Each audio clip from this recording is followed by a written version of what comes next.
Hello everyone, welcome back to my channel. If you're new to my channel, my name is Dan. I'm a retired school teacher. I taught earth science for 25 years, retired this year, and now I am an FBA seller. I've been doing that for about 5 years. Started mainly as part-time Disney money, and now it's a full-time job. So in today's video, I'm going to be answering some questions that I've received in my comment section in previous YouTubes. I've answered these questions in the comment section, but I thought they were really good questions and good enough so that I could make a video about them and get that information out to everyone. So without any further ado, here are those questions. So the first question comes from Sue Ellen, and here it is. A lot of items I've purchased have so many sellers and the price has tanked so much that there's barely any profit to make if I want to compete. So I've been sitting on these items for a long time waiting for these sellers to run out. Why are people pricing it so low? It's a great question. And it's a pretty long answer. Here's the first part of that answer. When we're outsourcing and we find items, item looks great. You know, I've got a couple items right here. You know, I've got Fixident. I've got this Aveeno baby. When I first scanned these two items, this Fixident, probably over a year ago now, close to a year, last summer at some point, and then this Aveeno 3 months ago, I think I got the first ones. The price was fantastic. The profit was fantastic. And then the price tanked. And why did the price tank? Well, the price tanked because not only did the Ollies I was at receive this item, but other Ollies, other 450 some Ollies may have received this item also. May have. Same thing is true of Walmart and Target. Whenever there's a good deal in these stores, many of the other stores are getting them. So other people that are sourcing, they purchase those items also, looking to make a, 80, 90, 100% ROI on it. By the time the item gets into the warehouse, maybe 2 weeks later, if they're doing FBA, the price has started to go down. And the reason why the price is going down is because other sellers feel the need to sell their items. Why? If you look at the sales rank, because it really doesn't make sense. If you look at the sales rank, sales rank, I only buy really good sales ranked items. So they are selling at that price. If I buy something for $19.99 and it has a sales rank of, $25,000, it's a pretty decent sales rank. It has shown that it will sell at that price. Why lower your price? But that's what we see happening. We see people lowering and lowering and lowering their price. So here's the reasoning behind that. In the stock market, I use a similar situation when it comes to the stock market, and it's called FOMO, fear of losing out. In the stock market, when a stock starts to go down, you see a bunch of individuals will jump in and sell their stock at a loss. Even though historically, it shows that if you just wait, hold your money, hold your stock, it will rebound and you'll be in a good situation. So many people don't follow that advice because of FOMO, fear of losing out. They are afraid that they're going to lose what they have. And it's genetic. I mean, I've got a biology degree, so I always equate things into genetics. It's a genetic component that we as humans have, that we have had since the Pleistocene era, since living out on the plains. That fear of losing out has enabled the human species to survive. We now don't have to worry about getting attacked by saber-toothed lions on the plains, but we need to worry about losing money and losing what we have been working towards. So, long story, but people will, just like in the stock market, will make irrational decisions because they're afraid to lose out. You need to be more rational than they are. Now, these two items that I showed you, the Aveeno and the Fixident, they are great items for me now. I just held on to them. This Fixident. So now we're looking at my Amazon app. And in the Amazon app, when we look at the Fixident, I'm out of stock right now. I only have 6 left. But it is selling for $16.99. If you send it in, which I could send these in, it's selling for $19.44, which is what I'm going to do. I'm going to be sending these in. They are send them into FBA. There's a couple that are $16.99. It's interesting that the buy box price is $19.44, but the low price is $16.99. So that just goes to show you right there that the low price doesn't always get the buy box. And that's such a huge thing that most people don't understand. Now, years ago, the low price was a big variable in determining the buy box. Not anymore. A lot of it's about shipping.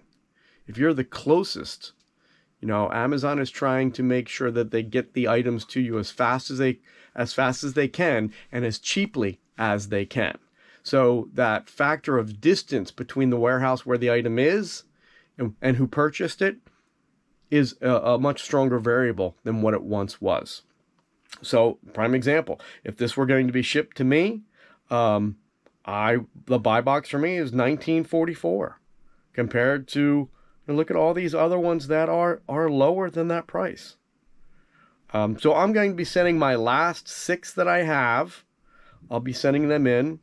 I have sold 48 of these, and most of them in the last month. Again, I purchased these last summer, and I just held them. They don't expire till December. And that's what you need to do. You just need to buy and hold with some of these. Now, you need to have a cushion. You need to have a financial cushion so that you don't have to sell them right away. And a lot of people don't have that. So this race to the bottom that we're seeing with a lot of these items is just because people need to sell the items. They need to pay off that credit card bill at the end of the month. And that's why we're seeing a lot of this race to the bottom. But if you can hold off, if you can just wait and wait for all of those that are doing the FOMO, that are panicking and selling and just trying to recoup $1 or $2, you'll make a lot of more profit if you just hold on to it. So you need to have a cushion. You need to have a financial cushion that you can do that. And you also have to have space. You have to have space. I have my basement, a spare bedroom, closet, something like that to hold those off. The other item that I showed you was that Aveeno. And that Aveeno, I'm sold out right now. But I have, if you look at my inventory, I have 66 on the way to Amazon. I just shipped them out like 4 or 5 days ago. I have sold 50 of them. Now, here's the thing. My price is $12.95. But when I click on the competitive offers, look at all of the individuals that are lower than I am. $9.89, $9.95, $9.99, $10. And then there, I am the highest priced individual selling this item. But I sold 50 of them at that price, while all these others still have a lower price than me. I'm making $4 on each one of those that I sell. Don't be so concerned with being the lowest price. You're giving profit away. You're giving profit away. So,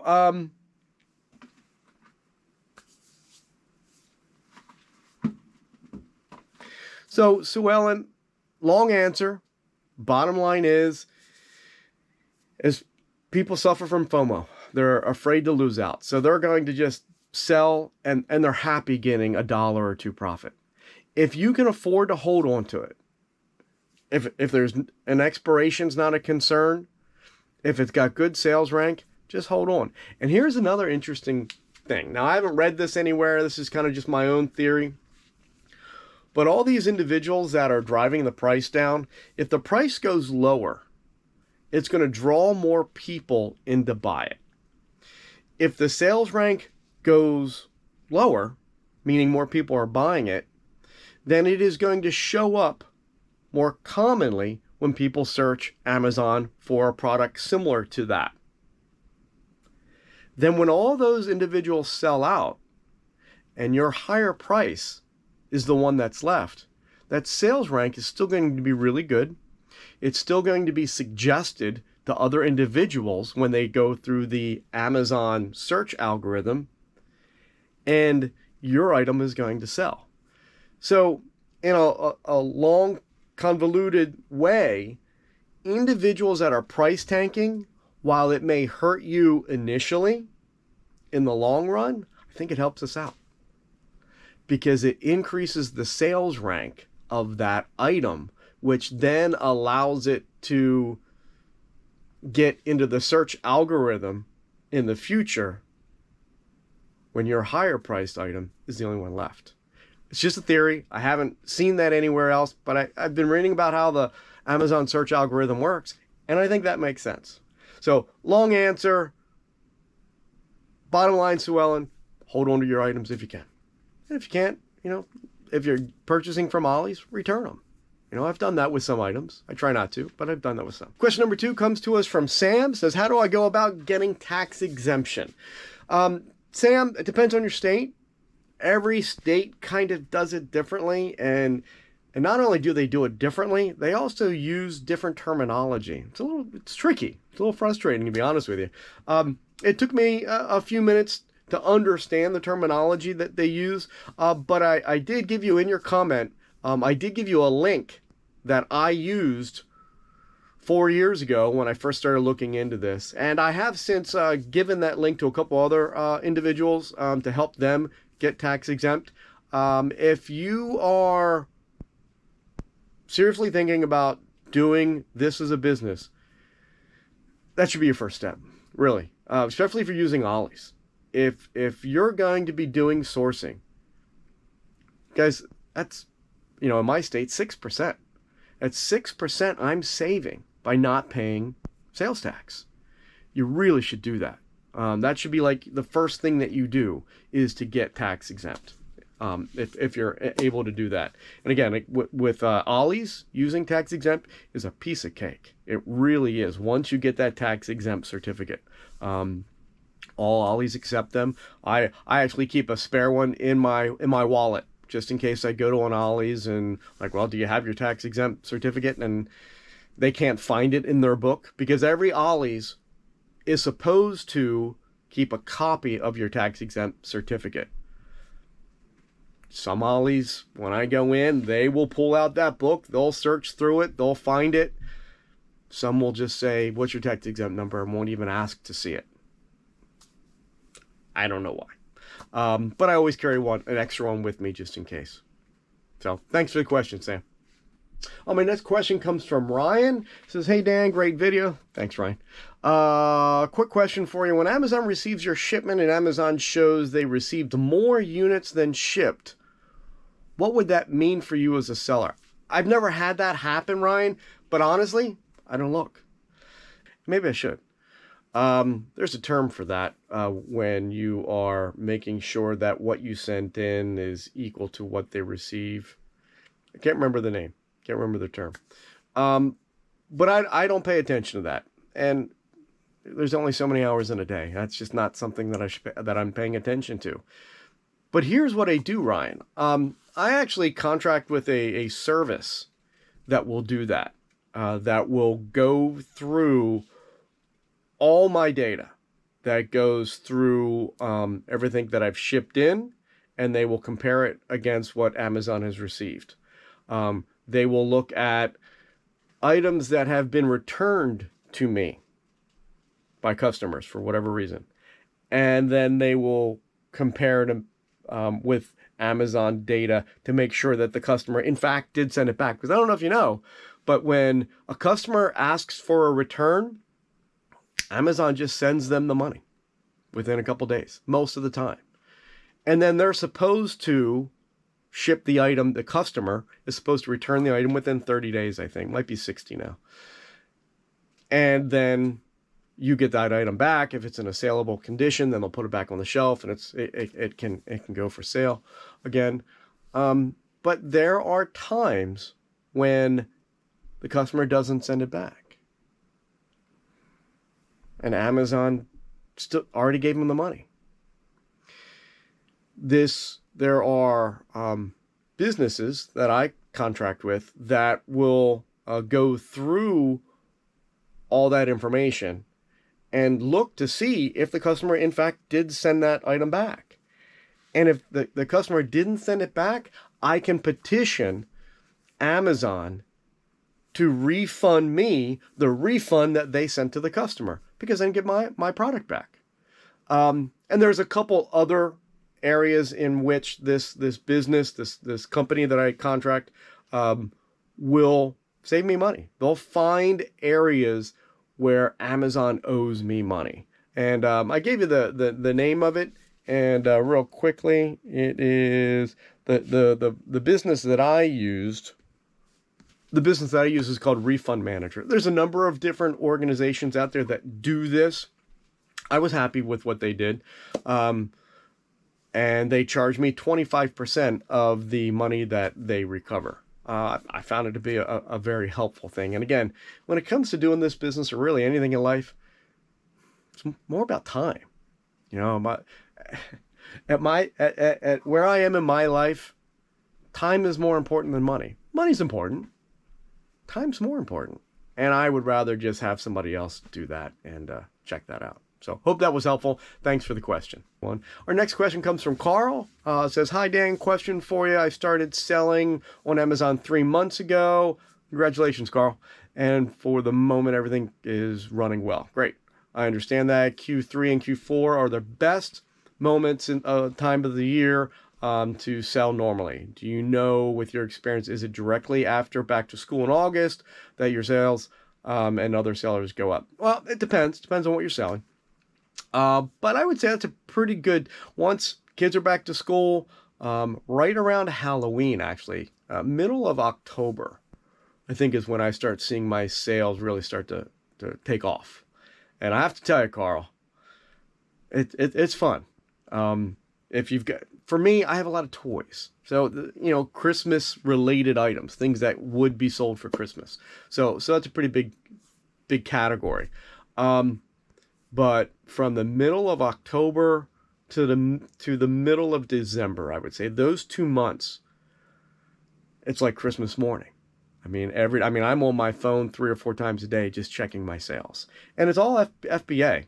I'll sell a few things FBM, but most people in Christmas season, they want it. They don't want to have to wait to ship it. And if there's an FBA option, they're going to take that option, even if it's a couple of dollars more. So the middle of October to the middle of December, and right around December 18, December 17, you'll see I've seen a fairly dramatic drop off in sales, because if a customer buys something FBA, they won't get it by Christmas. And then right after Christmas, sales go up again. January and February have actually become really big months on Amazon now. And I think it's because of gift cards. A lot of grandparents and relatives are giving these Amazon gift cards, and they get the gift cards on Christmas morning or a couple days after Christmas. And now there's another influx of money into the system. So you see a pretty nice spike in January and up until the middle of February. And then middle of February, March, you'll start seeing a decline. So congratulations on getting into Amazon, and I wish you luck. My next question comes from Mr. Buys a Lot. I like your name, man.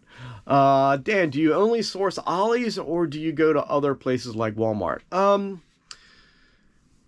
For the last 2 years, it's primarily been Ollies. I absolutely did Walmart. I did Target. Actually, Kmart.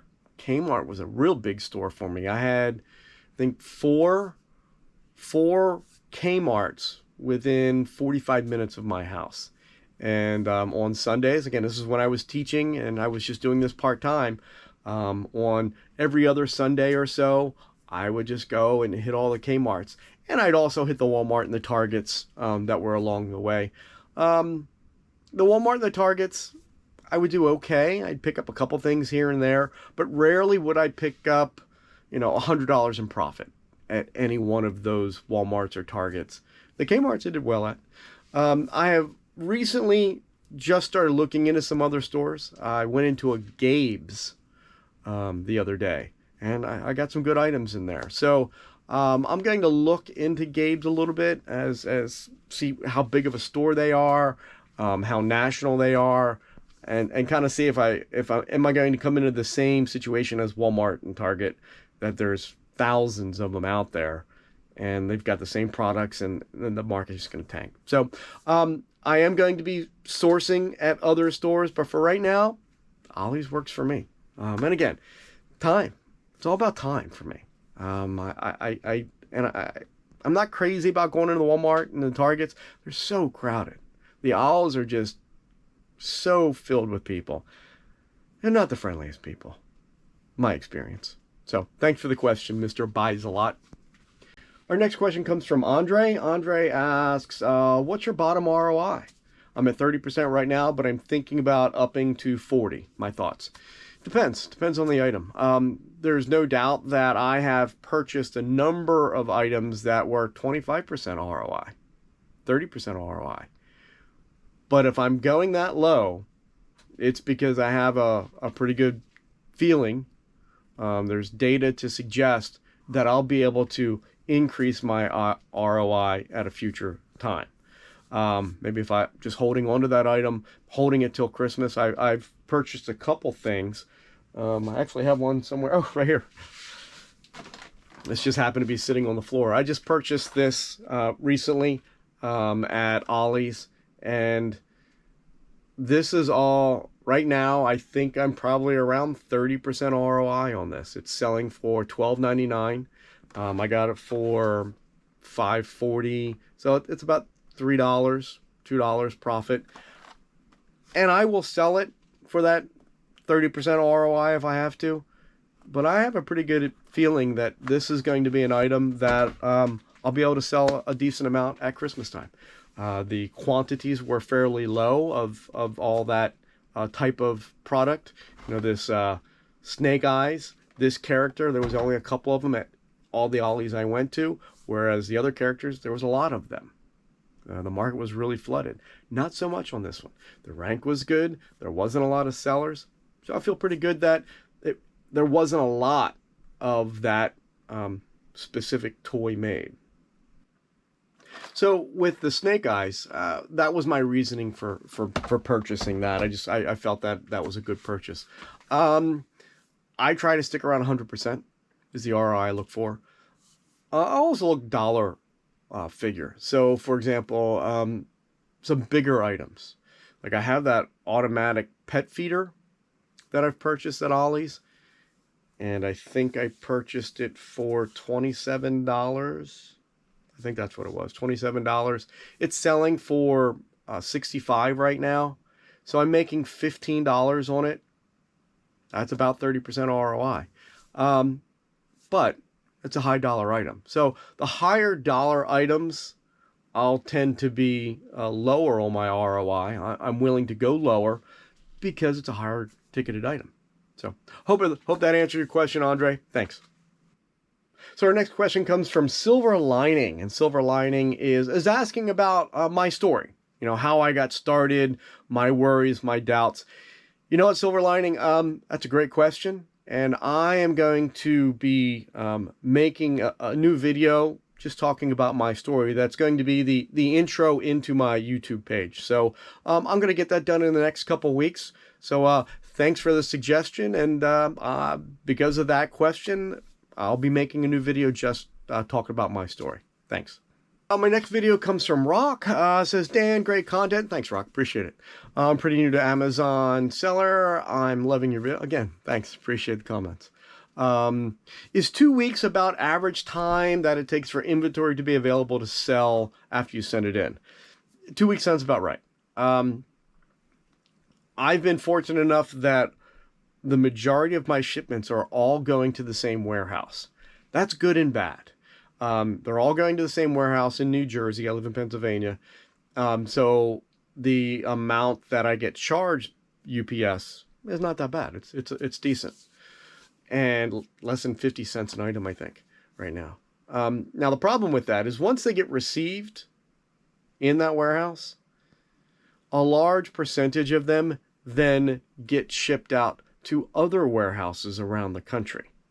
And that's, if you look in your queue, it might say transfer, and that's what's going on, which is a hassle, but it saves you on shipping instead of Amazon making you within your FBA shipment, sending it to 5 different warehouses. They're sending it all to one, and then they take care of transferring it around. So, not bad, but that is a period of time upon which is going to slow down it getting into the system. So 2 weeks is about average time for doing that. Now, I will tell you that if you have not included your box content with your shipment and you're asking Amazon to do that, to inventory the items when they come in, it takes longer. A lot longer. Almost twice as long. I tried that. Maybe it's changed. I doubt it. But I did this a number of years ago. I tried that option. I just wanted to see, it cost me a couple extra dollars to have them do that. And I was okay with it because it was a big shipment and I kind of messed it up somehow. And I was just like, you know what? I just need to get this off. So I let Amazon handle it. It took twice as long to receive. It took almost a month for them to receive that. So 2 weeks if you're providing the contents, much longer if you're letting Amazon do that. Well, that concludes the question and answers. I hope you learned something. I hope you got something out of this. I enjoy reading the comments. I enjoy responding to the comments. So if something wasn't clear, or if you have a question based on the questions and answers I did, please post in the comment section. I will get to them as soon as I possibly can. My next video that I'm going to be working on over the next couple days is how to get ungated. So I got ungated in the last week in a couple toy categories. The Avengers, Marvel Avengers, and in Beyblades. 2 toy categories that I was gated in. I couldn't sell those items. So I went through the process of getting ungated. I'm ungated in those. So I'm going to make a video on how to do that. It's a pretty easy process to do once you get some things lined. So thanks for watching. If you found this helpful, please hit the like button. Give me a comment if there's something you'd like to ask. And have a great day.